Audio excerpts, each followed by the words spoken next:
So we're honored to have Ryan with us this weekend. Ryan Pauly is a teacher here in Los Angeles, teaches the Bible, theology, philosophy, apologetics, things like that. He's been podcasting for a number of years and is entering into a program at Talbot School of Theology to go deeper in this whole idea about engaging mind and culture. So Ryan, you talked to us last night a little bit about your love for hockey. Yeah. The Avalanche. Lost last night. Lost last night. So the series is now... It's we're still up 3-2. Okay. So it's going back to Tampa Bay. All right. Game 6 is Sunday night. Okay, Yeah. great. So You really mentioned that for most of us, I've only been to one hockey game, and that was on a family vacation in Vancouver. So we thought we'd do what Canadians do. Oh, there you we go. saw a hockey game. Yeah. But I had no idea what was happening. Right. And you basically assumed that for us as well. What is it about... It's common. Yeah, it's pretty common. It's not basketball or football. But what is it about hockey that gets you excited? But then also, if you were to think about hockey as an analogy for life... Oh, man. What would be I need some a preparation for this. Yeah, what would be some of the parallels? What gets me excited about hockey? Well, I mean, I think it starts out for me as a kid, right? So I was born and raised in Colorado, born in '88. The Colorado Avalanche moved from Quebec, they were the Quebec Nordiques before. They moved to Colorado in 1996. So I'm about 7, 8 years old when they come to Colorado and they win a championship. So it's like, for us, it's like, what is this new sport that we don't know about? and then we win the championship when I'm about 7 or 8 years old, and it's like, this is amazing. And so I fell in love with the team at that time and started watching. And so I just loved the skill. I mean, many of us don't maybe know hockey, but we've tried to at least ice skate. It's hard. Yeah, ice skating is hard, and like what these guys can do on their skates is like it's like they're not even on ice with blades on their feet, and they can like pass the puck to themselves with their feet, and it's just like the skill and the talent I think that's involved is just absolutely amazing. And so that's what's fun. Analogy to life. Man, I think, well, let's talk about the Colorado Avalanche. We were predicted to win the championship like the last 3 years. Wow. And we lost in the second round the last 2 years. And so now we're finally like predicted again to win, and we're finally there. And I think about, just like the disappointments, right, and the upsetness of life, and like how do you deal with those disappointments? And one of the best players in the NHL is on our team. His name is Nathan McKinnon. And every year they're like, well, you lost again, but there's next year. And it's like, I don't just want next year. Like, I want to succeed. I want to do this. And I think that like there's this idea of like, how do you overcome adversity and how do you overcome those struggles? And it wasn't long ago where the Avalanche were last in the league. And so there's been a big turnaround and things that are happening in that sense. And so, I don't know, that's what comes to mind immediately is just there is obviously through everything. I'll give one more analogy. In game 4, our goalie, now I'm going to mess up my games. Anyways, one of the games, our goalie did not play well. Yeah, it was game 3, I think. And he played really, really bad. It was not good. And everyone was saying, start the backup the next game. And the coach went back with the main goalie. And they asked the coach, why did you do this? And the coach's answer was, well, I want to show my guys, like, yeah, you're going to have a bad day, but I don't just give up on you. Yeah. Just because you have a bad game, I'm not going to say, no, you're on the bench. Like, I want to show that I still have confidence in you, and I'm still going to put my trust in you, and I'm going to put you back in. And he came back in the next game and played really well.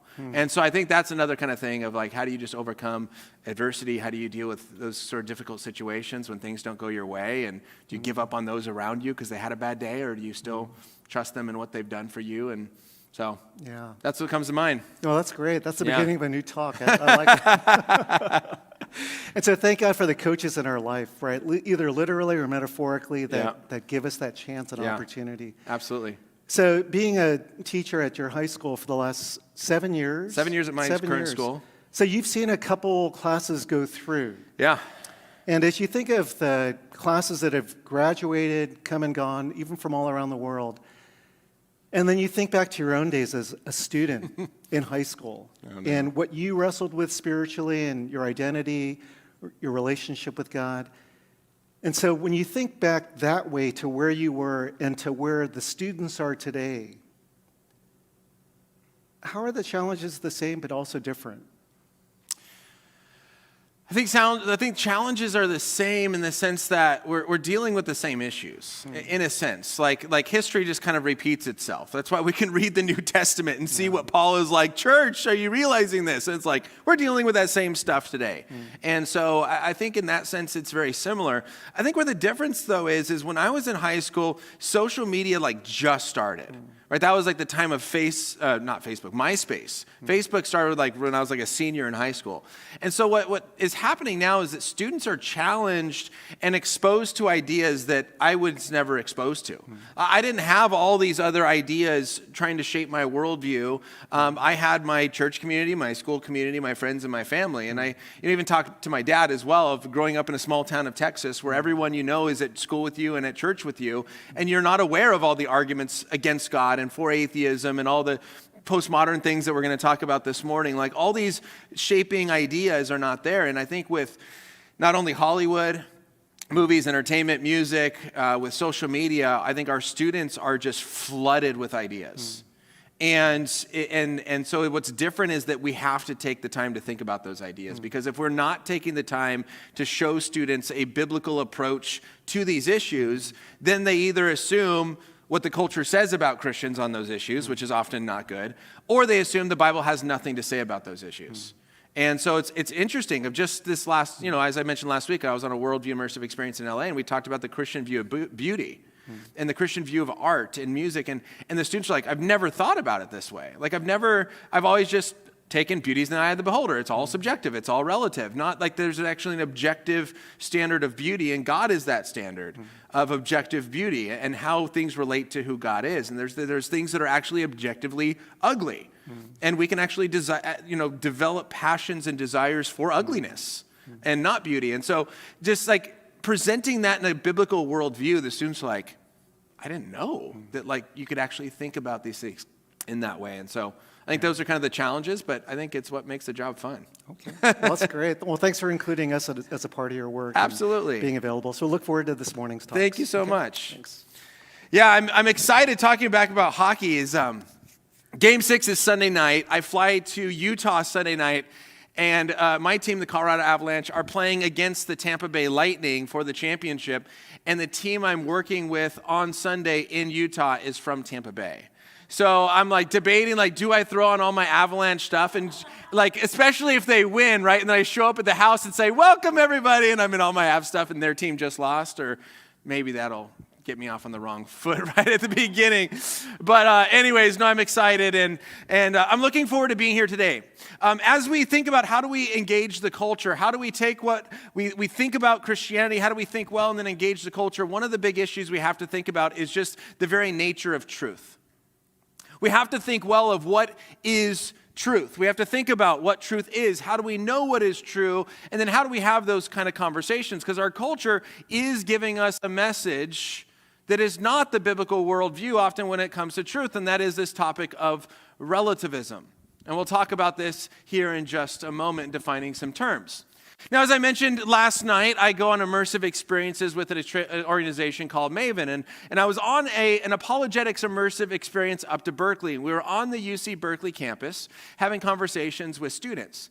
And we went into one of the lecture halls, and we're walking through one of the big buildings at Berkeley, and I saw this bulletin board with all these advertisements on it. And as the students I was with were looking at some other stuff, I went over to look at the list of advertisements. And on the wall, I see this flyer. Now at the top, if you can see that, it says the Voice and Spirituality Experience. So obviously that catches my attention. I'm like, what is this? And so I click on it, and I look closer, and I read this. It's an in-depth inquiry into the relationship of our spiritual awareness to our voices. This experience will teach you solid vocal techniques to free the natural voice, combined with gentle spiritual exercises, empower you to speak your truth and sing fearlessly. And then it gives all this information. Now, do you catch anything? They tried to make it specific by putting it in all bold.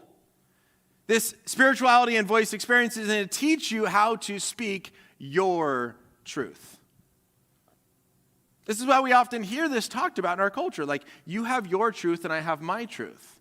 Those are your beliefs and I have my beliefs. Don't try to force your truth on me. Don't try to force your beliefs on me. allow me to just live my truth, and I'll let you live your truth. But the question is this how truth works? Is there your truth and my truth, or is there something more just called like the truth? It's just what is true. And yes, we have our different beliefs on different things, but the truth is just true.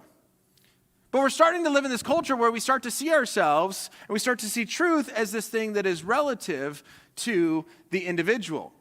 So when we look at it, we have to understand and we have to think about the fact that there is this question we have to ask is, what is truth? And there's kind of two broad categories, right, of truth. There is a subjective or relative truth. And when you think about this kind of truth, think about ice cream, right? Ice cream is a subjective truth. A subjective truth is what is true based on the subject, the person. I love coffee ice cream. Anyone else in the room love coffee ice cream? Hell, oh my goodness, it really is the best flavor, right? I don't like chocolate. I think chocolate is gross, right? But that is my just opinion. That is not true for anybody. It's not true necessarily. It doesn't apply to you unless that is also your opinion. I think hockey is the best sport. You may think basketball is the best sport, and that's true for you. So when you think about a subjective truth, we're talking about your personal opinions, the things that you like, the things that you don't like. On the flip side, though, we have what are called objective truths. These are truths that are based in an object. Not the person, but in an external object. So when you think about this, think about like medicine. Think about math. 2 + 2 = 4. That doesn't depend on what you like and what you don't like. It depends on what the answer actually is. Right? You see, an objective truth is true for all people, whether they believe it or not, whether they like it or not, whether they want to believe it. Right? Imagine if as I'm standing on the edge of this step, I misstep, and let's say I fall and break my arm.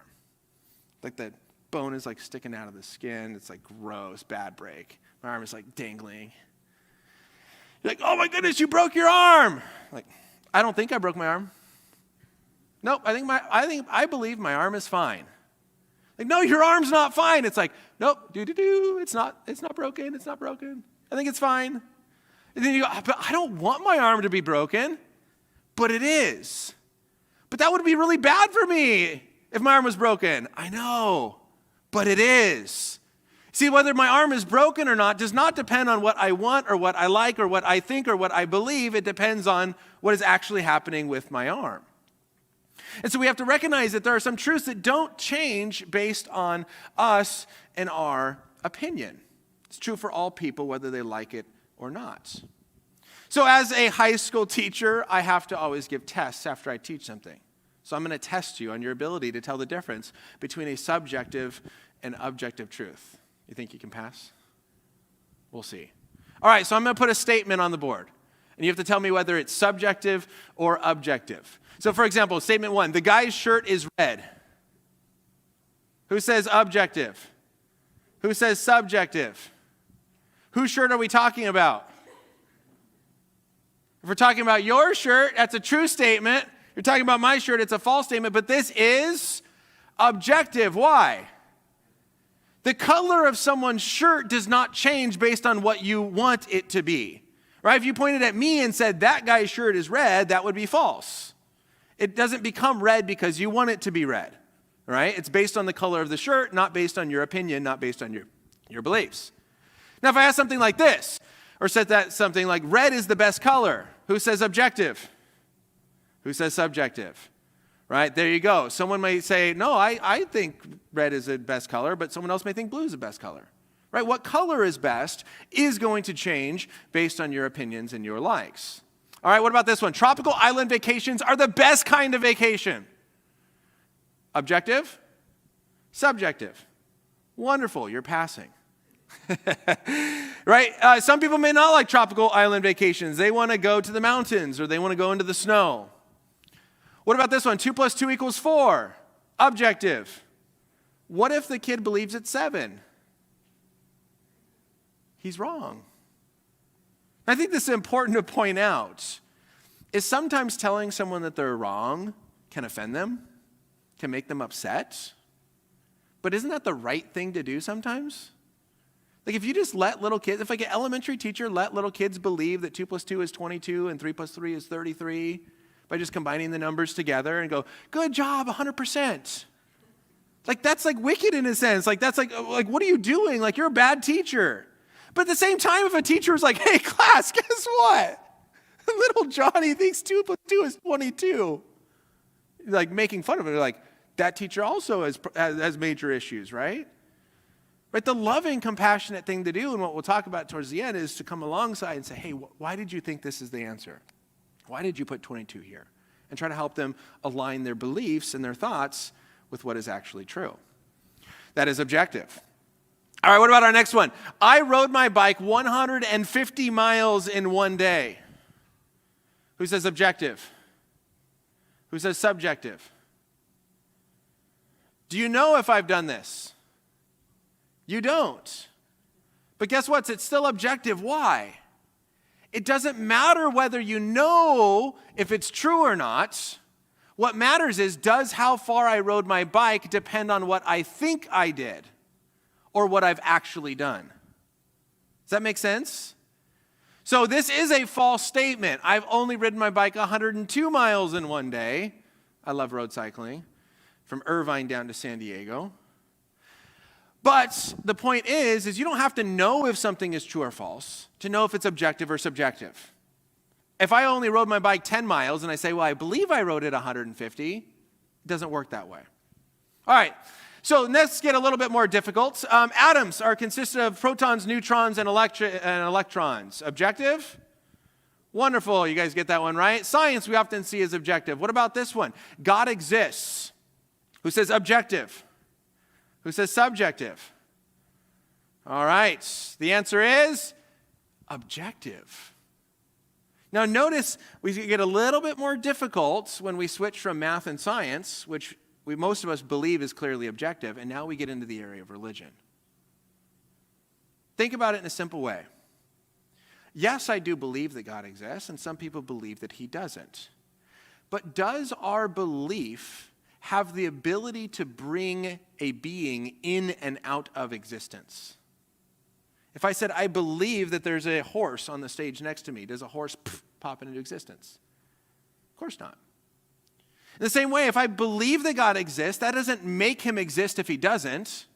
And if I believe that God does exist, if I believe he doesn't, the atheist believes he doesn't, it doesn't make God not exist if he does. God's existence is independent of our thoughts. And yes, we have beliefs and ideas about him, but his existence, whether he does or does not exist, does not change based on what we think about him. He either does or he doesn't. That's objective. All right, next one. Jesus is the only way to God, and Jews are wrong. Who says objective? Who says subjective? Who doesn't want to answer anymore? Now this one sometimes people don't like because of the last part. But you said Jews are wrong. Well, here's the whole point. If Jesus is the only way to God, then someone who does not believe in Jesus or who denies Jesus, guess what? Would be wrong. If someone says all paths lead to God, but really only Jesus does, then they're wrong. But guess what? If Jesus is not the only way to God, if there are multiple ways to God, or if someone else is the way to God, then guess what? Christians are wrong. We're wrong for saying Jesus is the only way if he's not. So again, it's not based on what I believe. I can't just believe Jesus is the only way and it makes him. He is either the only way to get to God or he's not, and that is independent of our beliefs. This is an objective statement. What about the last one here, I think? Oh, I got two more. Premarital sex is wrong. It's wrong to have sex before you're married. Who says objective? Who says subjective? Now, we've moved on not from just science and math to kind of a religious claim, but now we get into moral truth. And moral truth is where we start moving away from objective. This is objective. This is objective. Again, we have beliefs about it, but when I say what I believe about sex before marriage, that doesn't change the action itself. Let's think of a simple example, murder. Murder is wrong. And if someone goes, but I think murder is good, we would say, there's something wrong with you. It's not that murder becomes good if you believe it's good. This action is wrong. We're talking about the action of murder, not my beliefs about the action. In the same way, when we talk about this, we're talking about the action of premarital sex. It is either okay or bad to have sex before you're married, and what I believe about it should line up with what it is. Our beliefs don't change morality. Same one we talked about last night. It is wrong for women to have an elective abortion. As much as our culture wants to make this relative and subjective and say, yeah, if you want to have an abortion, have one. But if you don't want to have an abortion, then don't have one. This is a common talking point. Like, I wouldn't personally have one, but I wouldn't say someone else can't. Imagine applying that logic to something like slavery. Like, I wouldn't own a slave, but I wouldn't stop you from owning one. Like, no, if it's wrong to own slaves, then no one should. But if it's not wrong, then go ahead. But we recognize it's wrong, therefore it's wrong for everybody. It's not this like, well, I wouldn't, but you can. Notice how it treats that as subjective. I wouldn't eat chocolate ice cream, but you can eat chocolate ice cream. Versus, no, I wouldn't do this because it's actually wrong, and therefore you shouldn't either.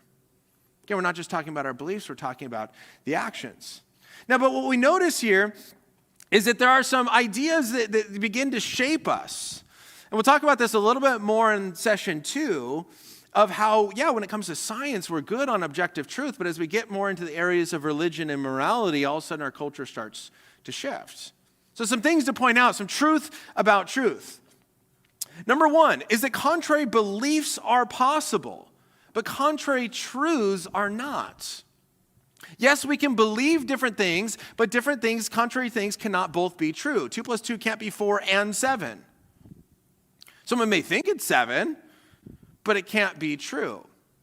Number 2, you can believe that everything is true, but everything can't be true. You can believe all sorts of stuff. You can believe the moon is made of cheese, and you can believe all sorts of things, but that doesn't mean that that is true. And lastly, you cannot affirm or you cannot deny objective truth without affirming it. Right? So if someone says, and we'll talk about this in a moment, there is no such thing as objective truth, they're making an objective truth statement. We'll talk about this in a moment. Now, how do we discover what's true? Well, there's a very common way, and it's probably something that you guys all do, and you maybe don't even realize that there's a technical term for it. It's called the correspondence theory of truth. And so the question that we're asking is, truth is that which corresponds to reality, right? And so it's said to put kind of like this way. If you say that something is and it is, it's true. And if you say that something isn't and it isn't, it is false. I mean, it's also true. But if you say something is and it isn't, or it isn't and it is, then those are false statements. Let me give you an example. The remote is in my hand. That's what I say. You look at me then and you say, is the remote in his hand? And you say, it is in his hand. Therefore, I made a true statement. But if I said, the remote is on the floor, and you say, the remote isn't on the floor, now that's a false statement, right? We aren't in Hawaii. We aren't in Hawaii. So what I said is true.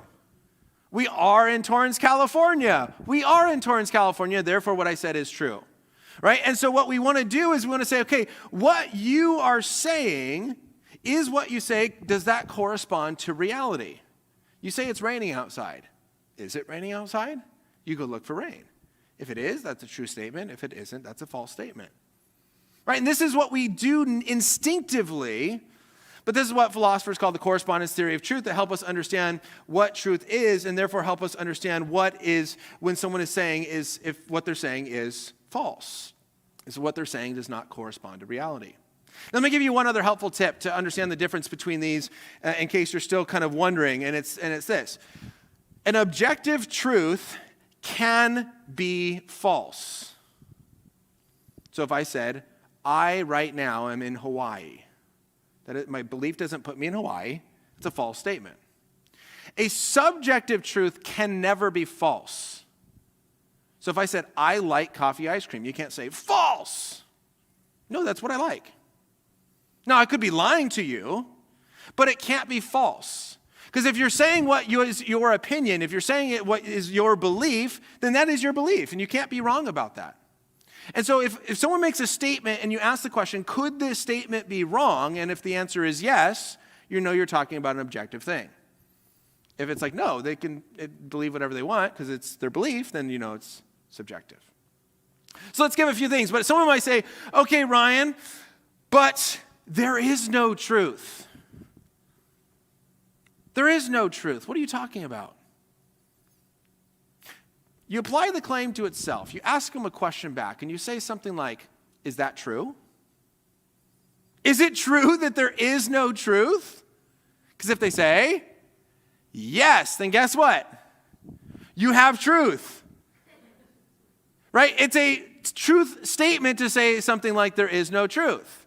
Or someone says, but there's no religious truth. You ask them a simple question.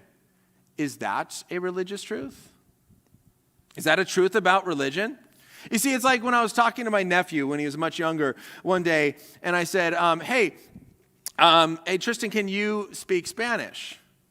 He says a few things in Spanish. I go, okay, cool. I said, hey, can you speak English? And he says, no, I can only speak Spanish. And then you go, but you just said that in English. You see, these are what's called self-refuting claims. And it's actually really helpful in our cultural engagement if we can start to learn how to spot these things. Let me give you a couple of obvious examples. So if I told you, my parents have no living children. Some of you are laughing.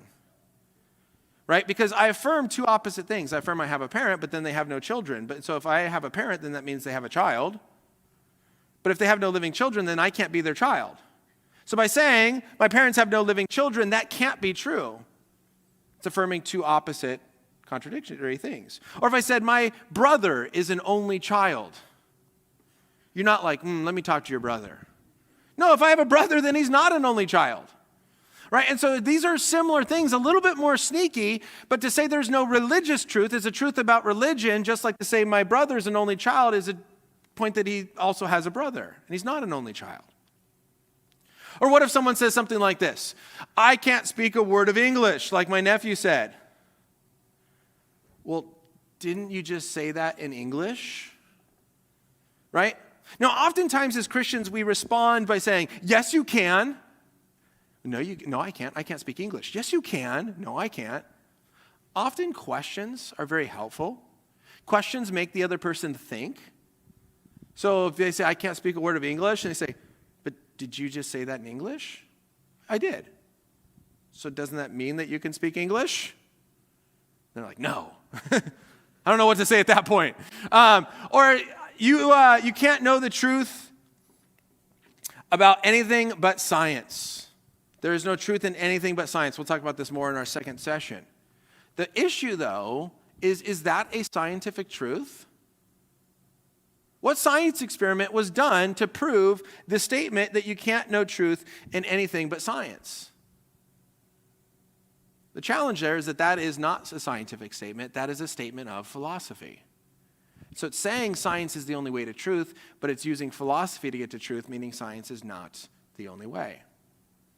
A couple more. Someone might say something like this. You should doubt everything. What question could you ask back? Now you've seen some examples. Let me put you on the spot. What question could you ask back if someone says, hey, you should doubt everything? Yeah, should I doubt that? Right? We often want to doubt everything, but not doubt the thought about how I should doubt everything. Last one. What if someone says, you shouldn't judge, Christians. Stop judging. What question could you ask back? Yeah, is that a judgment? Why are you judging me for judging you? Now, does the Bible teach us to never judge? I'd say the answer is no. Jesus teaches not that we should not judge. Jesus says judge rightly, right? First take the log out of your own eye before taking the speck out of your brother's eye, right? There are right and righteous judgments that we are called to make. So the Bible doesn't say don't ever judge. It's saying how to judge. You see, what we see in our culture, let's go over some more terms, is this idea of what's called deconstructionism, right? Where we are starting to believe and have this thought where the reader's interpretation is more important than the author's intent. So it doesn't matter what you said. It doesn't matter what you meant. What matters is how I interpret it, right? It becomes very subjective. There's some crazy court cases that line up with this, right? And Christians do something similar, where we read the scripture in a Bible study and we ask a question like, what does this verse mean to me? Now, this is a good question to ask only after you've done what? Discovered what the verse actually means. Then you ask the question, how does this apply to me? What can I learn from it? But we don't read scripture, we don't read Paul in the New Testament and go, what do I think this means? Well, I think Paul means that every behavior is okay and I can do whatever I want. Well, of course not. It doesn't work that way.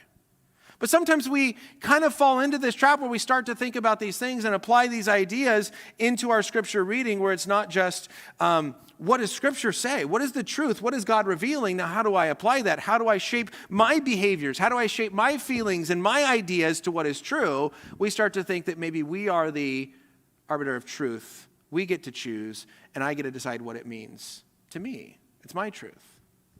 We start to maybe fall into this. Now, last big term that I want to look at with you this morning is what's called the law of non-contradiction. Right? So this is saying that contradictory statements, what we're just talking about, cannot both be true at the same sense in the same time. The fancy philosophical way to write it is that on the right. A is A and A is not A are mutually exclusive. Let me give you a simple illustration to help this make sense. If someone says the earth is round and the earth is not round. Sorry, that was not supposed to go away. The earth is round and the earth is not round. Can these both be true at the same time? No. The earth cannot be a square and round at the same time. It's either one or the other. So the law of non-contradiction is helpful, not because it tells us what truth is. It doesn't. But once we know what the truth is, we know that anything that contradicts the truth has to be false.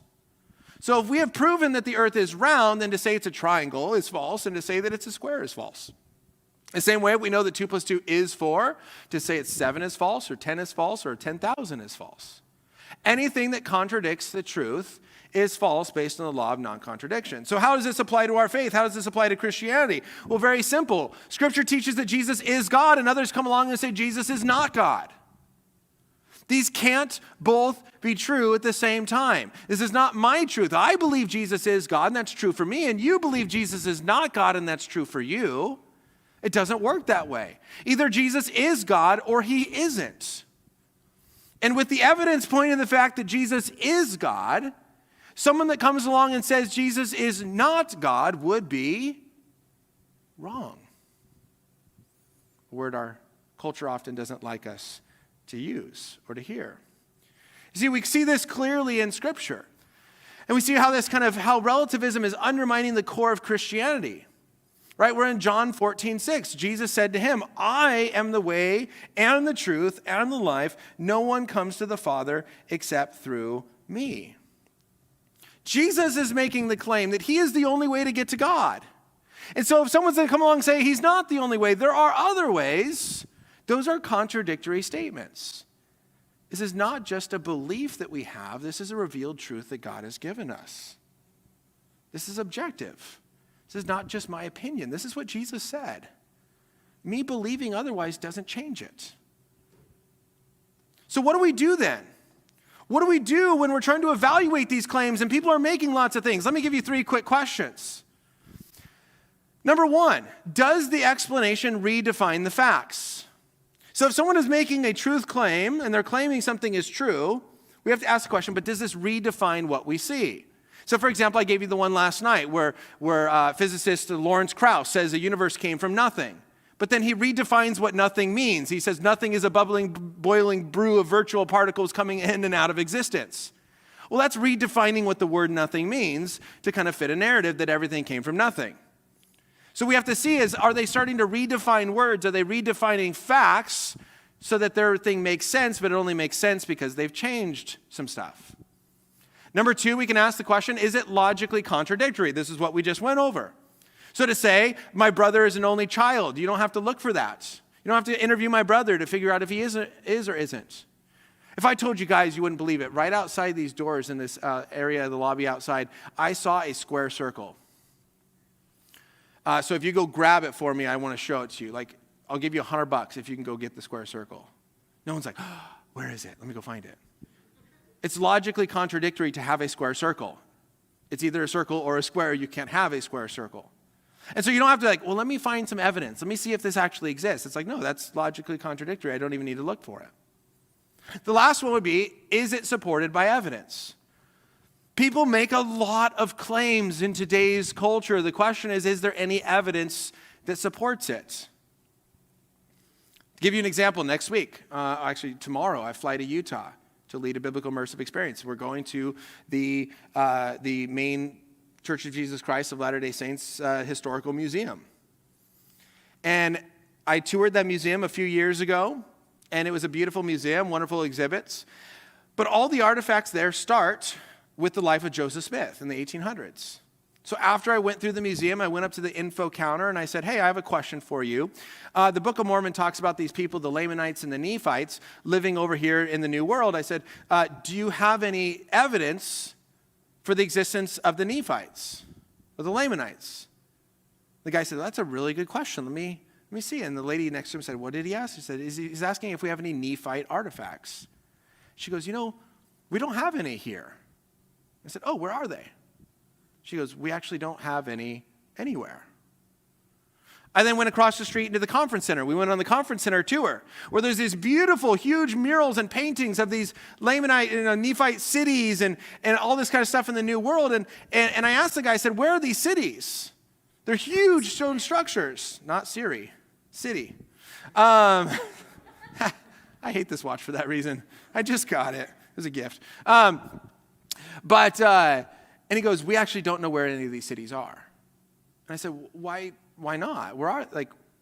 Haven't we discovered them? He goes, no, I think that maybe like an earthquake destroyed them. I said, well, if an earthquake destroyed the cities, shouldn't there be like rubble? He goes, well, I don't know. Maybe God just doesn't want us to find them. Now, to me, if you have a whole story, a whole book, the Book of Mormon, that talks about these people groups, the interaction of these people groups in this world, but there's no archaeological evidence to support any of it, the question is if it's even true or if it's just made up. So this is how we begin to tell the difference between these truth facts and when people are making all this kind of truth claims is asking these questions. So if someone might say, okay, but why Christianity? Why do you think Christianity is the one true religion? Well, let me just give you 4 basic points. I know it's a lot this morning. I gave you my slides. If you want to go back over. Number 1 is that truth exists. Is there truth? If there is no truth, then it's not true that God exists. Number 2, God exists. We have evidence that God exists. This is true. And so any worldview or belief system that says there is no God, by definition, has to be false. Those are contradictory. Now, if God exists, we have to ask the question, has he done anything to show who he is? Has he acted? Has he entered this world and done things? Lastly, has he spoken to us? So if we have good evidence that God has acted, that he speaks through his word, that he has done miracles to show his existence, then we know that the Christian worldview and the Christian view of God is true. Anything that contradicts it, therefore, has to be false. So in the time that we have, let me show you a video. And I want you to show a video of how this idea of relativism and truth just becoming more based on someone's subjective personal opinion rather than objective truth in the outer world, how it's beginning to affect students. And I want you to watch this video, and I want you to kind of see what stands out to you from this clip. Here you go.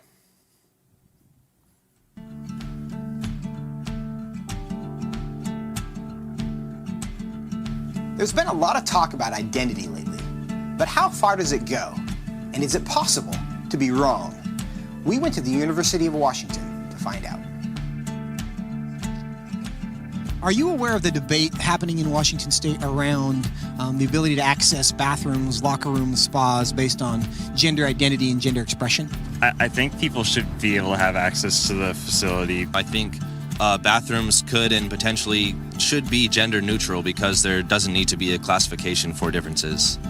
I think people definitely should have the ability to go into whichever locker room they want. I feel like at least public universities should do their best to accommodate for those who do not have a specific gender identity. you know, whether you identify as male or female and whether your sex at birth is matching to that, you should be able to utilize the resources. So if I told you that I was a woman, what would your response be?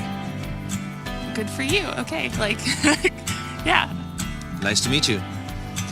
I'd be like, what? Really? I don't have a problem with it. I'd ask you how you came to that conclusion. If I told you that I was Chinese, what would your response be? I mean, I might be a little surprised, but I would say, good for you. Like, yeah, be who you are.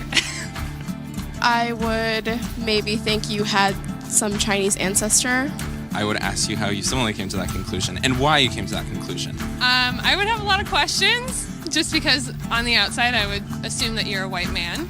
If I told you that I was 7 years old, what would your response be?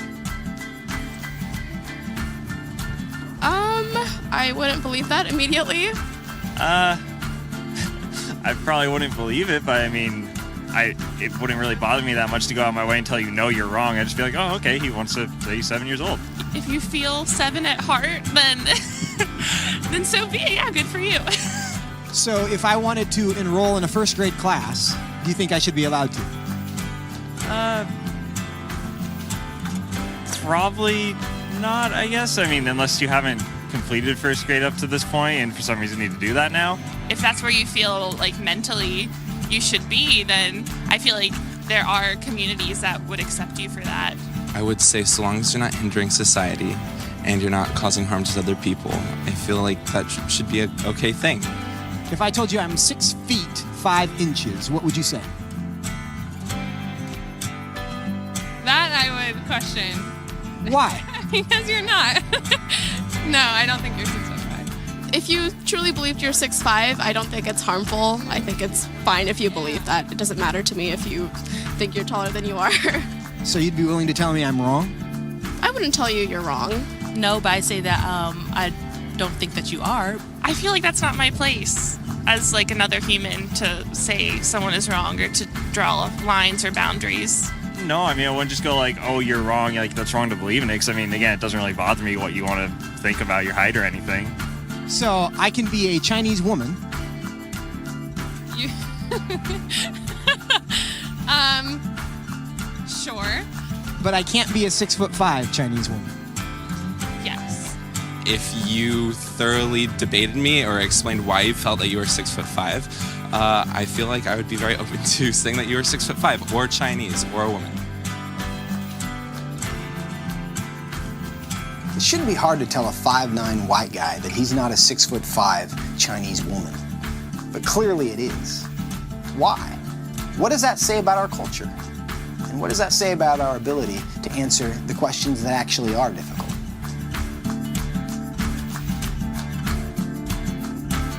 That's a great question.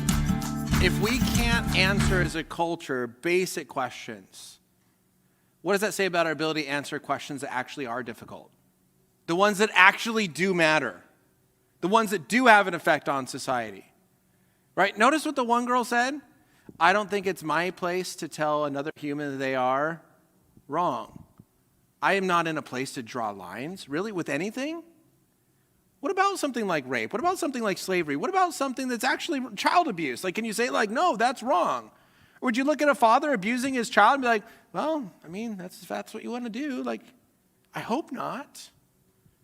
But notice also kind of the ethic, as long as it doesn't harm anybody. I heard this at UC Berkeley. Someone said, well, as long as it doesn't harm anyone, then that's okay. You can do whatever you want. Now, I think there's two problems with this. Number one is harm them how? Only physically? What about mental harm, emotional harm, spiritual harm? We don't like that one. Do they have to know that they've been harmed? What about a peeping Tom that peeps on people? They don't know that they're being peeped on. Is he hurting them? Yeah, but they're not aware of it. The second issue is this is a very minimalist ethic. Just don't hurt people. What about the call to actually do positive acts of love? Imagine we just live in a culture where, like, just don't punch them in the face. Like, as long as you just don't punch people in the face, we're good. It's like, no, we're called to love them, to hug them, to greet them, to say hello to them. It's a very minimal way of living. See, but the Christian worldview, and Christians have been affected in more ways. Just to quickly, because I'm running out of time. Study was done by Summit Ministries and Barna, where they found that 61% of practicing Christians embrace in at least one idea rooted in the worldview of new spirituality. Now, you might have to get the data here from me later if you can't see it, but for example, like all people pray to the same God. Like 45% or 33% of young Christians believe that. Now, notice also, if you're looking here at the right side, like these numbers, look at the difference between young Christians and older Christians in a lot of these. For example, if you do good, you receive good. If you do bad, you receive bad. This idea of karma, right? Very much believe. 50% of young Christians believe in that. Or we look at another perspective, another worldview. 29% of practicing Christians believe at least one view of the secular worldview. For example, a person's life is only valuable if society sees it as valuable. That would be like the topic of abortion, right? If we don't see you as valuable, then you're not. Or meaning and purpose come from just working hard to earn as much as you can in life. 37% of young Christians believe that, rather than meaning and purpose come from who God has created us to be. Or the last one here, or two more actually, 54% of Christians embrace ideas of a postmodern worldview. Notice these two over here, the middle one. What is morally right depends on what an individual believes. 37% of young Christians believe that morality is relative. If you believe that something's right, it becomes right. Or if your beliefs offend someone or hurt their feelings, then it's wrong. So if a Christian view on marriage offends those that don't get included in that definition, then the Christian view of marriage is wrong. So if you offend someone, you're wrong by definition. There's also a Marxist worldview that shapes Christians in what we see as being how we use our resources and the role of the government and these sort of ideas. See, here's, I think, the Christian response. Here's what I think we should be doing and how do we respond to this. Watch this one.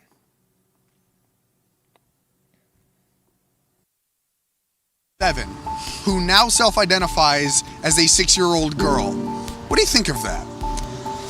Man, I think it's interesting. I've actually never heard of someone identifying as a different age. I guess I shouldn't, judge, because everybody, has their own identity and stuff.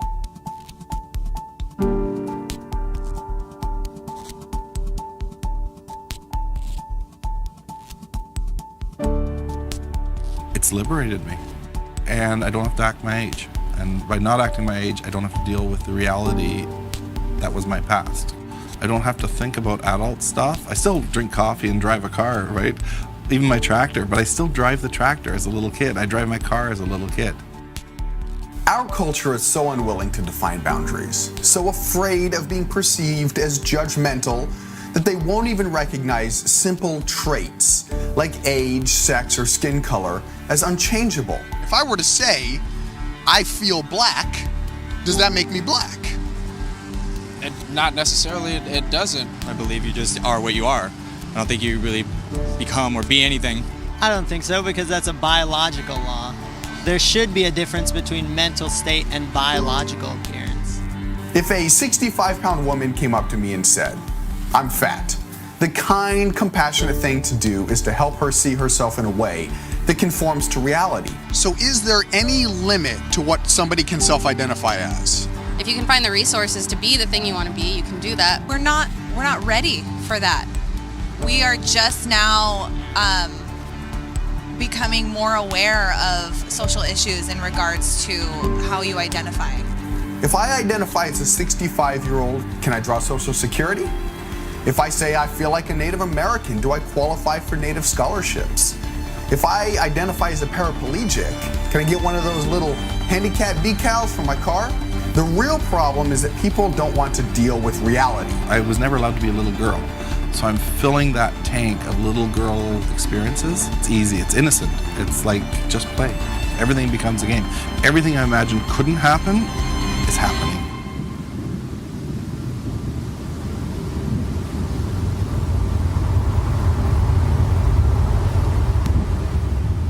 I think this is where us as Christians have to think about, is what is that response? Right? Our culture wants to say the loving thing to do is to affirm the person, agree with the person. Right? As we talked about a little bit last night, that's not the loving thing to do, right? If an anorexic girl comes up to you weighing 65 pounds and says, I think I'm fat, the loving thing to do is not to say, yes, you are, go for it. Now we're going to pay for you to get liposuction. No, that is the harmful thing. right? And where I agree with what he says here, truth is compassion and how we present it. We have to bring truth into this cultural moment, and to do that, we have to know what truth is, and we have to be able to spot lies and false statements. And as we train up people to do this, I think what we need to do with students and what kind of our immersive experiences do is a difference of not isolating our students, but inoculating them.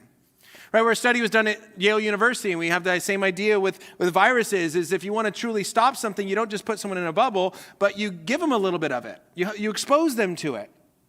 Right, and the study at Yale was done to show that to get someone to believe a false belief, if you simply just say, don't believe this, don't believe this, don't believe this, often they will believe it. Jeff Myers, kind of the president of Summit Ministries, summarizes the research at Yale, and he says this: for people to believe a claim, they must be prepared to defend it against its challengers. Merely repeating the message over and over again, even with increased fervency, emotion, and clever staging, is actually counterproductive, worse than no preparation at all. Here's what he's saying, is that when the study was done, they found that if you just keep saying the same thing over and over and over again, and then you get really emotional, but don't do it, come on, you got this, don't do it. It's actually counterproductive. Don't take drugs, don't take drugs, don't take drugs. The kids often go do it. If we want to help prepare our students to engage the culture well, it looks like something like this.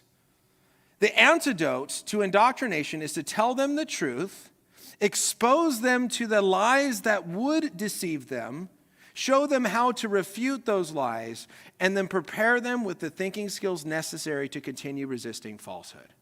It's amazing, talking about all the students that have graduated my high school, amazing the students that have gone off and been exposed to lies in college, and they're like, oh, I already heard this from my teacher before, and he showed me why this idea is false. They're not taken captive by those false ideas. So I think if we are going to think well and we're going to engage the culture well, we have to know the basic core, what is truth. How do we have a conversation with someone that believes all truth is subjective, that it just bases on our opinions and perceptions and opinions? And how do we come alongside that person and lovingly show them that truth is that which corresponds to reality? How can we bring truth and compassion together in these issues?